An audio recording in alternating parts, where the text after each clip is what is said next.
Thanks again for tuning into Talking Point. I'm your host, Neeraj Shah. Our guest today, Manpreet Gill, Standard Chartered Wealth. Manpreet, great having you. Thanks for taking the time out. I was reading your note with interest when you talk about how the markets are building up for a tussle with the central bankers. I was wondering, why would you make that observation? Well, thanks for having me, Neeraj. You're right. I think one divergence that's really starting to jump out at us is what we're seeing in financial markets, particularly in US equity markets, and how that contrasts with the message we're getting from central bankers. Because on one hand, we have Fed Chair Powell, coming off on the fastest rate sort of hiking cycles in history, still saying that inflation is a challenge and that rate hikes indeed may not be 100% done.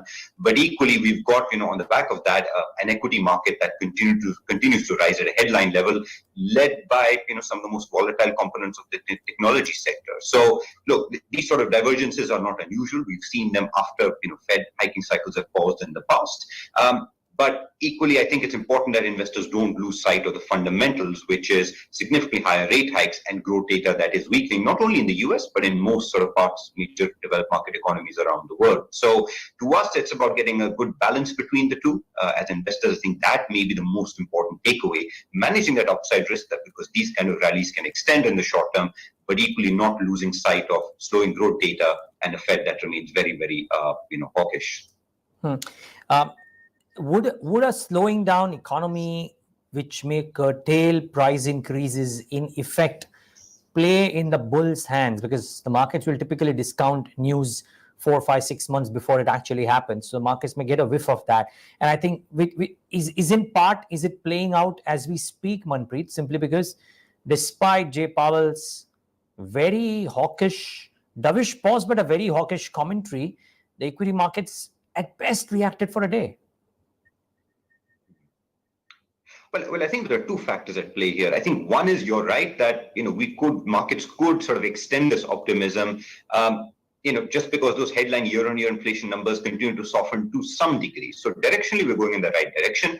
I think the one point of caution, of course, is to say, look, the headline year-on-year number might come off, but let's not forget it's that month-on-month increase in prices, which is less susceptible to those statistical effects.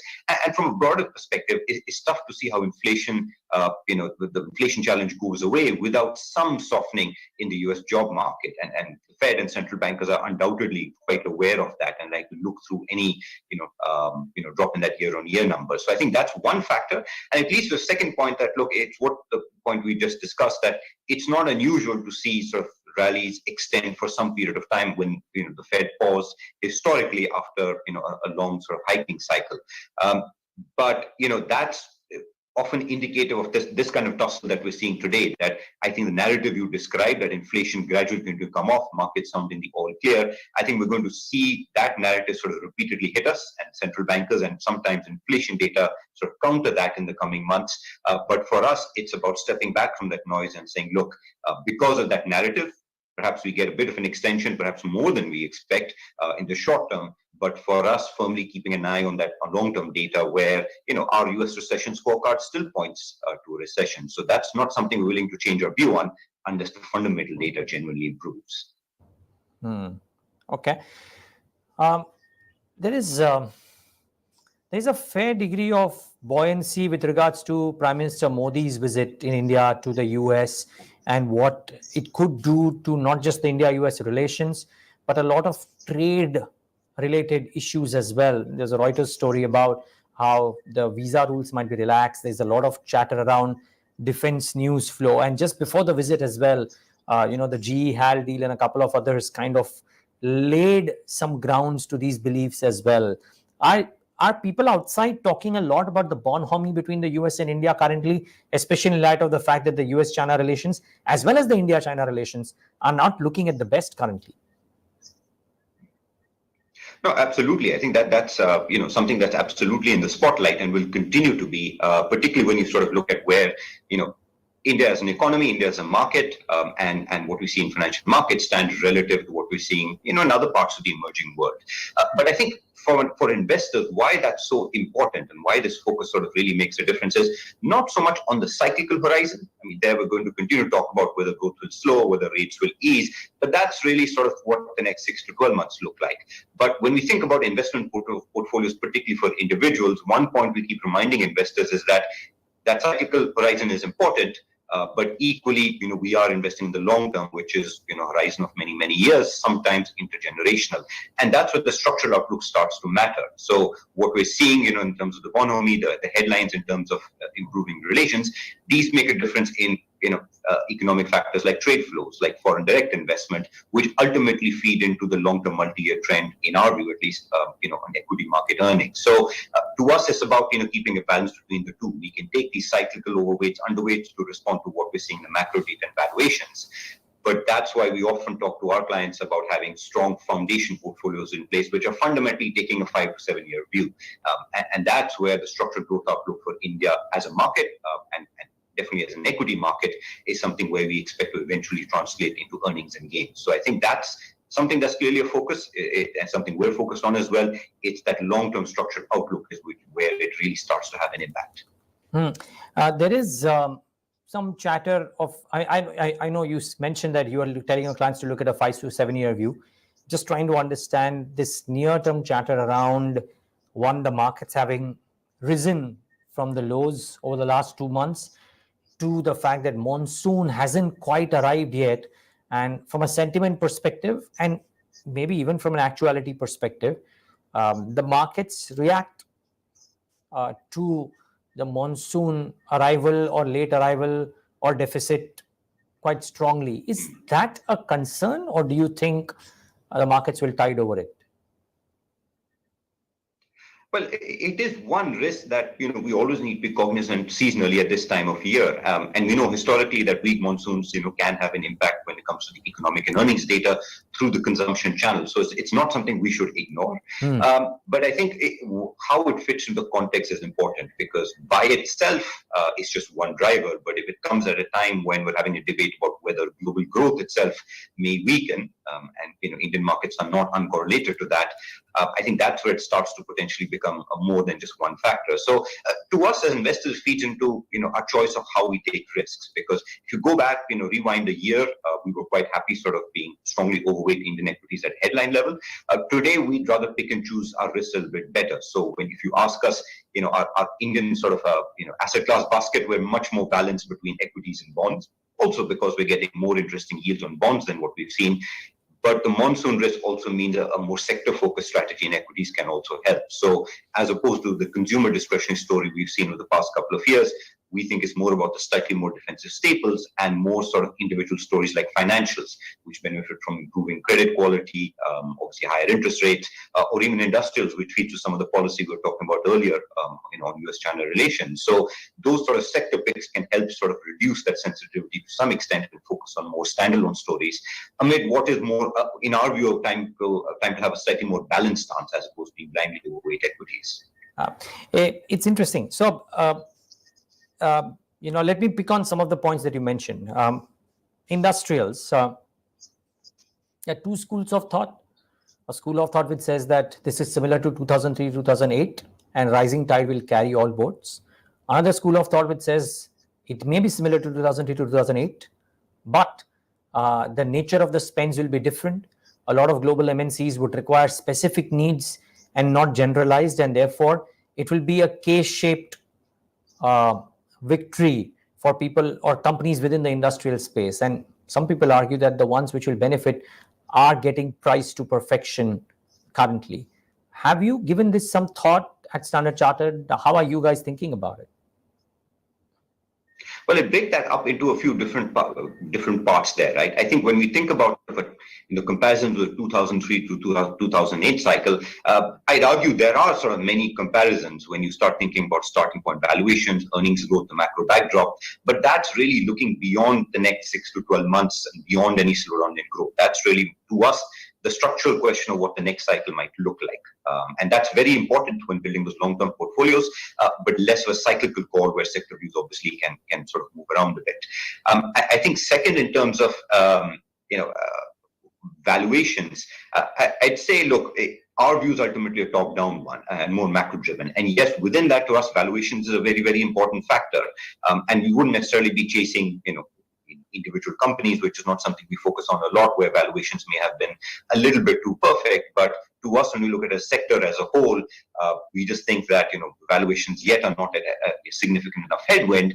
And when you think about the catalysts that are in place, as long as we see markets continue to generate at least moderate returns, we think there's enough of a positive narrative coming through from the investment side, long-term policy side, to sustain that. And third is, that's why we wouldn't bet entirely on industrials alone. To us, it's about spreading our risks a little bit. That's the industrials call is undoubtedly a little bit more cyclical, where we see upside risk being a little bit shorter term. Of course, that's the challenge we have today. But I think that's where mixing it with some defenses like staples, we think is an interesting strategy where we are today. Okay. Since you mentioned staples, the naysayers of staples say that we are starting to look at India per capita GDP numbers over a period of slightly longer term. And in that bucket, when you look at any other country, it is not staples which do well over multiple year period, but discretionary spend. I heard you say that you are telling clients to build portfolios from the 5 to 7 year perspective. So do staples figure out there, or is this more a tactical call for the short term? No, completely agree. And I think when we say staples, I think that's clearly more of a tactical call to say, look, today we're at a point where looking just over the next 6 to 12 months, interest rates are high. And given the question marks over how long the cycle extends before perhaps we have a growth-driven sort of pullback, I think that's where staples play more of a macro top-down defensive play. But I agree with you, if we're talking about the next 5 to 7 years, the next economic cycle, staples wouldn't really give you any exposure to that. I think the point on per capita income rising to upper middle income level, I think that's a really interesting one. I mean, even a back of the envelope calculation shows that if incomes keep growing at the current rate for another decade or two, you cross that threshold, and it's really then the consumer discretionary side where you start to see some step changes. So I think that's why it's so important to step back and say, look, what are the time horizons here? Because I think we're quite sort of constructive from a structural perspective. The challenge, of course, is always navigating the tactical one, where we've seen, obviously, investors sometimes move away from that long-term outlook. So I think we're trying to strike a balance between the two, and I think staples to us is more of a macro defensive cycle on a shorter 6 to 12-month horizon, just given where bond yields are. Okay. Manpreet, did I hear you say that you are attracted to bonds in India? So it's, I think, more than we were before. So at a top-down level, similar to our views across many major markets globally, we have a balanced view between the two. So in an asset allocation context, that's a neutral between equities and bonds, compared with a year ago when, of course, our big overweight was in equities. And I think there are a couple of different factors going into that, right? One is, if you could argue that if our US cycle view is right, whether it's now or it's delayed by 6 months, we do expect the US, to head into a recession. And we've seen in the past that does have a correlation to Indian financial markets as well. And that's the point in the cycle when bonds, high quality bonds, tend to do well. But more than that, Paul, it's also just where yields are today, right? So you don't necessarily have to be negative or have a view on equities to change, even if you don't agree with us on the growth slowdown. But bond yields have come up a long way. Even shorter-term bond yields have come a long way, following the series of rate hikes over the past year. So in our view, that's changed the balance of risk versus reward. It's clearly improved the return outlook on that 6 to 12-month horizon for bonds. And that's why, at a broad level, we think a balanced view today makes more sense. And then within equities, of course, a few more focused sort of sector picks as we hopefully ride this yield and eventually some capital gains if the bond yields do come through, at least on a cyclical horizon. Okay. My final question, there are a lot of, emerging themes in India, and not just in the last 6 months, but say over the last 2 years. So there is an opinion that electronic manufacturing, while has come up quite smartly, we haven't quite seen what it could become over the course of the next 3-4 years as yet. We can't even imagine. Railways suddenly has come out of hibernation, so to say, and is really chugging along at a very, very fast clip. Everybody talks about defense and what that could do, not just for Indian companies, but worldwide because of the spends as well. At your end, is there something within this Indian ecosystem which is which has this recency narrative to itself, but might be long-term in nature? Well, I think when you see sort of these headlines, there's a natural tendency, the recency bias to say, okay, this is, quite an interesting theme, so it should be good for earnings and hence the market more broadly. I think the way we dissect is we don't necessarily disagree with that, but we spend a lot of time thinking about, okay, how specifically do those investments feed through to a financial market investor? Because I think, look, let's say there have been a lot of progress made on the manufacturing side across industries. That's great from a macro point of view, employment, and that feeds through eventually to many indirect channels. But we'd have two ways of looking at it. One is if it starts sort of improving, from a trade perspective, that feeds through, of course, from a balance of payments perspective. More greater currency stability. So I think that's one piece of positive news. But I think when you think about equity market gains, we're much more narrowly focused to say, okay, what is our listed options? How do we see a feed through to corporate earnings specifically? And I think for the financial market investors, that's a very, very important question, because there's a tendency, of course, temptation, I'd say, to obviously get fed in, get sort of drawn in by these narratives. But it's a bit like the K-shaped recovery, which you described earlier. I think it's important to separate what we're seeing on the macroeconomic side and what we're seeing more narrowly in financial markets. Now, we still think the earnings outlook is positive for financial markets, but that's often based on a narrower set of factors than what you might be seeing in the broader macroeconomy. Okay. Manpreet, I thank you for taking the time out and giving us a quick 50,000 view and maybe some details as well on specific pockets. Really appreciate your time and look forward to have you more often. Thanks so much. The pleasure was ours. Viewers, thanks for tuning into this edition of The Talking Point.